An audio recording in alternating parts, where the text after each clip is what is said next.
Hello everyone, welcome to Dirasa academy.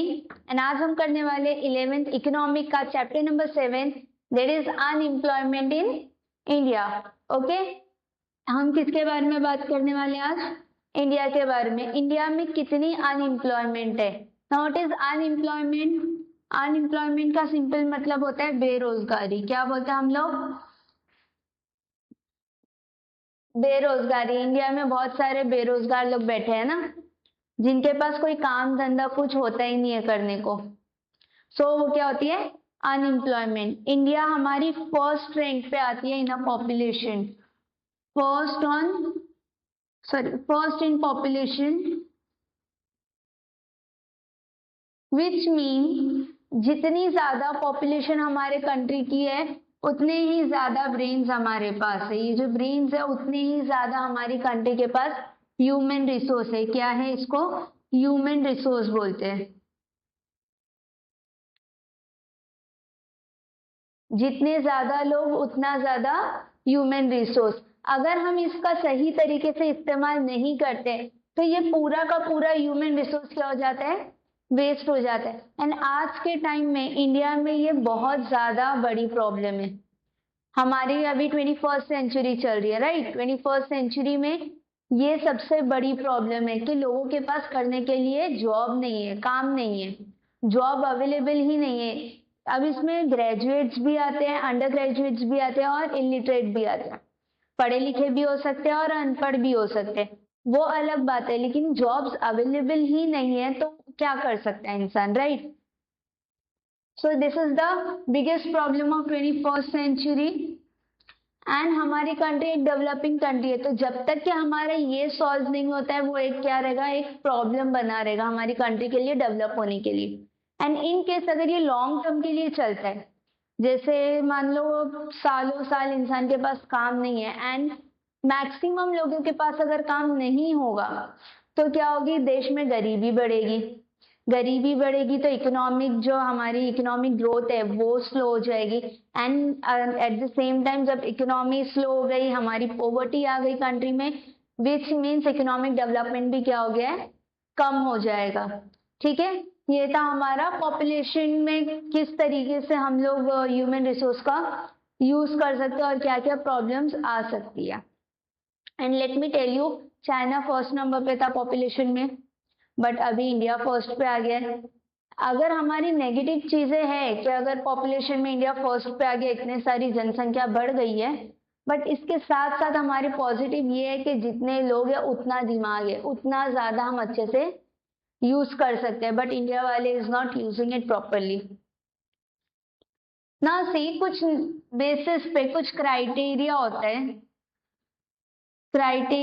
या कुछ basis होता है जिसके ऊपर हम लोग बोलते हैं कि लोग person is unemployed.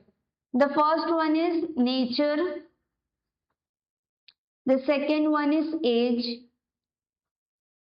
Third one is okay age. Now say the first one is nature, the second one is age, the third one is wage rate, and fourth one is demand and supply of labor. Now what is nature? कि किस तरीके से इंसान seasonal काम कर रहा है या फुल ईयर एम्प्लॉयड है, अनएम्प्लॉयड है, या सीजनली अनएम्प्लॉयड है। ठीक है, एज कैसा? अगर 2 साल का बच्चा काम नहीं कर रहा है, ओके, 2 साल का बच्चा अगर काम नहीं कर रहा है, यू कांट से कि वो बच्चा अनएम्प्लॉयड है, राइट? आप बोलोगे कि बच्चा अनएम्प्लॉयड है? नो, यू कांट से कि बच्चा 2 साल का बच्चा है, काम नहीं कर रहा है तो वो अनएम्प्लॉयड होगा। It's wrong. एज एक में बहुत ज्यादा मैटर करता है। या 90 इयर्स का बुढ़ा है, एक ओल्ड एज अंकल है 90 इयर्स के, बोले बुढ़े अंकल काम नहीं कर रहे, तो एज बहुत ज्यादा मैटर करता है। Then wage rate. Now what is wage rate? Wage rate क्या होता है? एक पर्सन है, उसको 100 रुपए दिन का मिलना चाहिए और उसको सिर्फ दे रहे 10 रुपए। 12 घंटे काम करा रहे बंदे को 10 रुपए दे रहे, वो क्या सोचेगा? इससे अच्छा तो मैं घर में सोता पड़ा रहा हूँ, वो ज्यादा अच्छा है, राइट? तो वेज रेट मैटर करता है। Then demand and supply of labour, कि कितनी डिमांड है और कितना सप्लाई हो रहा है लेबर का। ठीक है, these were the criteria and according to NSSO, क्या है NSSO, that is National Sample Survey Organization. NSSO क्या होता है? National Sample Survey Organization. National Sample Survey Organization. इसके अकॉर्डिंग भी कुछ क्राइटेरिया दिए गए हैं कि लोग अनएम्प्लॉयड है या एम्प्लॉयड है वो बताने के लिए. ओके, एंड ये किस पे बेस्ड है? Working hours. किस पे बेस्ड है ये? Working hours. कितने घंटा पर्सन एक बंदा काम कर रहा है वो होता है वर्किंग आवर्स. नाउ सी, अगर 14 आवर्स से कम, 14 आवर्स से लेस देन 14 आवर्स अगर वो काम कर रहा है इन अ वीक, तो उसको क्या बोलेंगे? अनएम्प्लॉयड. क्या बोलेंगे? अनएम्प्लॉयड. ठीक है, एंड अगर पर्सन 15 to 28 आवर्स अगर काम कर रहा है तो वो अंडर एम्प्लॉयड है. क्या है? Under employed. So sorry, this is unemployed. 15 to 28 है तो under employed. And if 18 hours से ज्यादा अगर वो काम कर रहे हैं तो वो क्या है? एम्प्लॉयड है. ठीक है, 15 आवर्स अगर वो काम कर रहे हैं तो उसको क्या बोलेंगे? वो एम्प्लॉयड पर्सन है. आई होप आप लोग को अच्छे से दिख रहा होगा. मैंने मेरा बेस्ट ट्राई किया आप लोग को समझाने का एंड बोर्ड प्रॉपरली आपको विजिबल होगा. ठीक है, so unemployment is basically the age, the person who are not working. Unemployment क्या होता है? The person who are not working of age group between 15 to 59 years. 15 से 59 ईयर्स तक के जो साल के लोग हैं, अगर वो काम करना चाहते हैं लेकिन उनके पास काम नहीं है तो वो अनएम्प्लॉयड पर्सन होगा. ठीक है, इवन तो इंडिया में 18 प्लस का अलावेंस है, लेकिन अगर हम लोग दूसरी कंट्रीज में देखेंगे तो बच्चे काम करते हैं. 18 प्लस के नहीं, जो कॉलेज स्टूडेंट्स उन लोग अपनी फीस भी निकालते हैं और अपनी स्टडीज भी करते हैं. बहुत सी ऐसी कंट्रीज है जहाँ पे पहले ही जैसे कॉलेज में आते हैं बच्चे तो लोग अपने पेरेंट्स से अलग हो जाते हैं या फिर बोलते हैं कि हम अपना खर्चा खुद उठा लेंगे. ठीक है, सो 15 से 59 ईयर्स तक के अगर बच्चे हैं, एक एज ग्रुप के अगर पर्सन है और वो काम नहीं जॉब नहीं है उसके पास, काम करना चाहता है लेकिन जॉब नहीं है तो वो अनएम्प्लॉयड होगा. ओके, इंडिया में 18 ईयर्स के अगर अबव है तो ही आप काम कर सकते हो, नहीं तो आपको जेल में डाल दिया जाएगा. किस बेसिस पे? बाल मजदूरी. ओके, सो ऐसा नहीं होना चाहिए. जहाँ पे 18 ईयर्स के नीचे काम करते हैं वो बाल मजदूरी के अंडर आ जाता है. आई होप इतना आपको क्लियर होगा. Okay, now will see the types of unemployment. Just a minute, let me erase all this.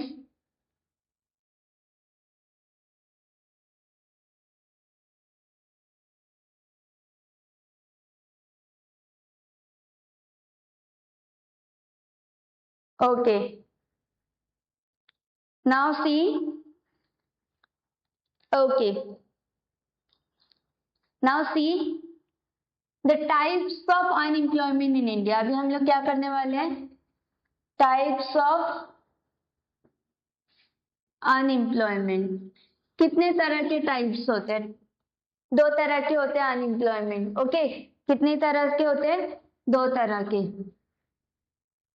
One is rural and the second one is urban. Okay, rural unemployment and urban unemployment. Rural क्या होता है? जो village में होते हैं, ऐसे लोग जो गांव में रहते हैं और जिनके पास करने के लिए काम नहीं है, वो होता है रूरल अनएम्प्लॉयमेंट. एंड अर्बन जो सिटी में होते हैं, ऐसे लोग जो सिटी में रहते हैं लेकिन जिनके पास करने के लिए कोई काम नहीं है, वो होगा urban unemployment. Clear? Now see, rural में फर्दर 2 टाइप्स आते हैं, सीजनल एंड डिसगाइज्ड. क्या है? Seasonal unemployment and disguised unemployment. Urban में भी दो टाइप्स आते हैं। अर्बन में कौन से दो टाइप्स आते हैं? Educated unemployed and industrial unemployment. Okay, education unemployment and industrial unemployment. I hope ये इतना विजिबल होगा आप लोग को।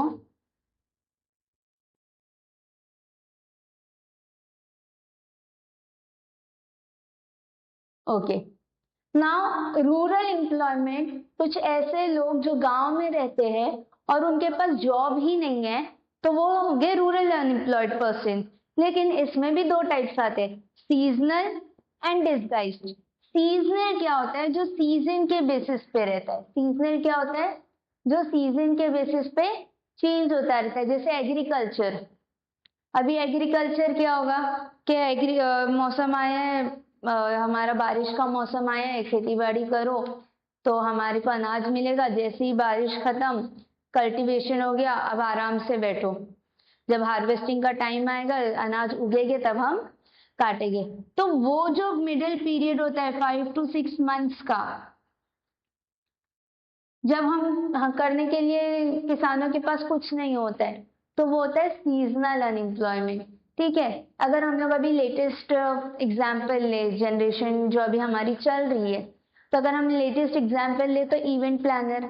शादी का टाइम आया तो शादी के मंडप जो लगाने वाले लोग हैं, जो शादी का मंडप लगाते हैं, तो वो क्या करते हैं, शादी का मंडप जब शादी का सीजन आ रहा है तो चल रहा है, जैसे ही शादी का सीजन खत्म हो गया, उनका काम खत्म, है ना। इवेंट प्लानर्स वगैरह जो रहते हैं, जो शादी वगैरह को अरेंज मैनेज करते हैं, तो वो सीजन के अकॉर्डिंग क्या हो जाता है, उनका बंद हो जाता है। That is seasonal unemployment. Now it is disguised unemployment, जहां पे तुम्हारी जरूरत नहीं है लेकिन तुम फिर भी वहां काम कर रहे हो, इज डिसगाइज्ड। ओके, समझो एक फार्म है, इस फार्म में सिर्फ 2% की नीड है काम करने की, लेकिन इसमें काम कितने लोग कर रहे हैं? 4 लोग। काम सिर्फ 2 जन करना है, जरूरत सिर्फ 2 जन की है, लेकिन कितने लोग कर रहे हैं? 4 लोग। तो अगर ये 2 लोग नहीं भी करेंगे तो भी फार्म को कुछ फर्क नहीं पड़ेगा, तब भी काम उतना ही होगा। ठीक है, तो अगर एक हमारा घर है, ठीक है, 1 BHK का घर है और हमने उसमें 10 काम वाली रखी है। एक रखेगे तो भी काम हो जाएगा, 2 रखेगे तो भी हो जाएगा, लेकिन 10 रखोगे तो क्या क्या काम करेंगे? 1 बेडरूम, हॉल, किचन, और उसमें 10 लोग, 10 काम वाली रख के काम करो, तो वो क्या हो जाएगा? Disguised unemployment. ठीक है, कि तुम्हें जरूरत तो नहीं है लेकिन फिर भी तुम लोग सब लग गए। तब ये रूरल में कैसे काम आएगा? रूरल में किस तरीके से होगा? एक खेत में हम लोग ज्वाइंट फैमिली में रहते, चलो सब हस्बैंड वाइफ बच्चे सब जा रहे खेत में काम करने। देखते हो ना, छोटे छोटे बच्चे खेत में हल थोड़ा बहुत कुछ बीज बो रहे या कुछ करते हैं, खेत में काम कर रहे हैं, तो वो होता है हमारा डिसगाइज्ड अनएम्प्लॉयमेंट। ठीक है, अब आते हैं हम लोग अर्बन अनएम्प्लॉयमेंट पे। अर्बन अनएम्प्लॉयमेंट मैंने बताया 2 टाइप्स में अगेन डिवाइडेड है, one is educated and industrial. Educated unemployment आज के टाइम की सबसे बड़ी problem, it is the biggest problem in India, जो इंडिया को डेवलपमेंट से रोक रहे हैं।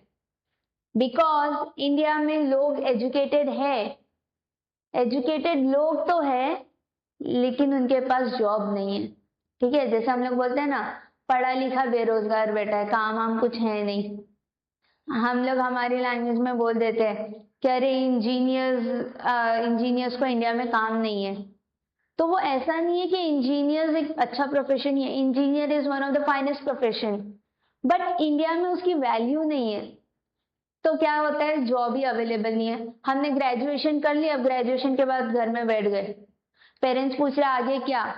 अब मैम आगे पापा पता ही नहीं आगे करना क्या है, क्योंकि हमें जॉब से अभी तक के प्लेसमेंट, कॉलेज से अभी तक के प्लेसमेंट मिली नहीं है। अब एक कोई आता है प्लेसमेंट के लिए, 1-2 को सेलेक्ट करके चला जाता है। ठीक है, तो जो पढ़े लिखे लोग हैं, ईदर वो 10th पढ़ा हुआ हो, 12th हो या 15th हो या फिर वो पोस्ट ग्रेजुएट हो, ग्रेजुएट या फिर पोस्ट ग्रेजुएट, ईदर कोई भी कोर्स किया हुआ अगर पर्सन हो तो वो सब क्या होता है, एजुकेटेड पर्सन है। और अगर इनके पास जॉब नहीं है तो वो आते हैं एजुकेटेड अनएम्प्लॉयमेंट में, ठीक है।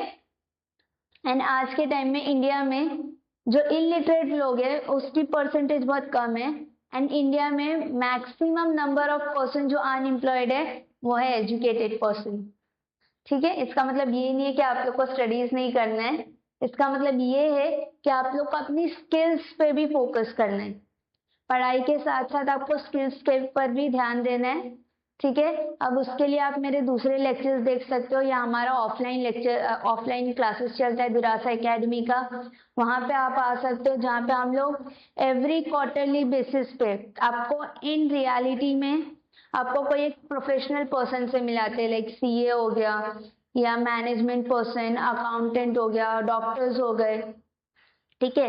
एक पर्टिकुलर पर्सन या फिर कोई हम लोग एक नॉर्मल बिजनेसमैन जो बहुत छोटा सा एक शॉप चलाता है, हम ऐसे किसी पर्सन को लेके आके आपसे मीटअप कराते हैं एवरी 3 मंथ्स में, सो दैट हम आपको पता चले कि रियल लाइफ में क्या चल रहा है और कौन कौन सी स्किल्स की नीड है। तो ये दिरासा एकेडमी के जब आप ऑफलाइन लेक्चर्स में आओगे तो आपको ये एडवांटेज भी मिल सकता है, ठीक है। आपको नीचे डिस्क्रिप्शन में एड्रेस और सारी डिटेल्स दी हुई है, तो आप एक बार चेक कर सकते हो। Now come on to the industrial unemployment. Industrial unemployment क्या होती है, इंडस्ट्रीज में दोनों तरह की स्किल्स और अनस्किल्स दोनों लोग हो सकते हैं जिनके पास जॉब नहीं है, ठीक है। इंडस्ट्री हमारे घर से बहुत ज्यादा दूर है, एरिया से बहुत ज्यादा दूर है, तो वहां पे लेबर्स नहीं पहुंच पा रहे, तो वो बोल रहे हैं हमारा ट्रैवलिंग में ही आधा टाइम चला जाता है ना, या और भी बहुत सारे अलग अलग रीजंस हो सकते हैं। इसमें 2 लोग आते हैं, इधर उसमें स्किल्ड भी हो सकते हैं जिनके पास कुछ स्किल्ड है फिर भी नहीं जॉब है, और अनस्किल्ड भी हो सकते हैं।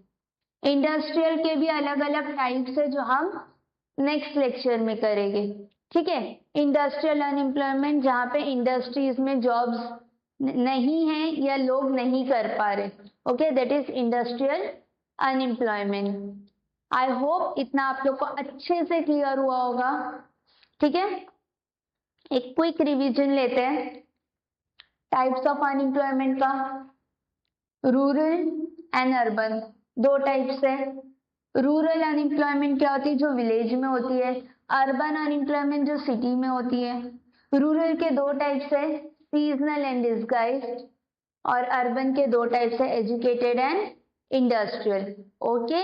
So these were the unemployment types and I hope आप लोग को अच्छे से क्लियर हुआ होगा। सो माय स्टूडेंट्स, इफ आपको जरा भी कुछ भी डाउट होता है तो आप कमेंट सेक्शन में इजीली एनी टाइम मुझसे अपनी क्वेरीज पूछ सकते हो, and I am here all the time for you all, कि आपकी जो भी क्वेरीज होगी वो मैं डेफिनेटली आपकी सॉल्व करने का अपना बेस्ट ट्राई करूंगी। एंड जो भी आपको नेक्स्ट वीडियो चाहिए आप मुझे कमेंट सेक्शन में बता सकते हो। That's it for today, and बाकी की जो भी डिटेल्स है वो आपको अवेलेबल है। ऑल्सो वन इम्पॉर्टेंट थिंग, जो भी हमारे जो नोट्स है, जैसे मैंने ये चैप्टर पढ़ा है अनएम्प्लॉयमेंट इन इंडिया, इसके जो भी नोट्स है ये हमारी वेबसाइट पे अवेलेबल है, इसकी भी लिंक आपको डिस्क्रिप्शन में डेफिनेटली मिल जाएगी। So my student, please go and study well, all the best, thank you.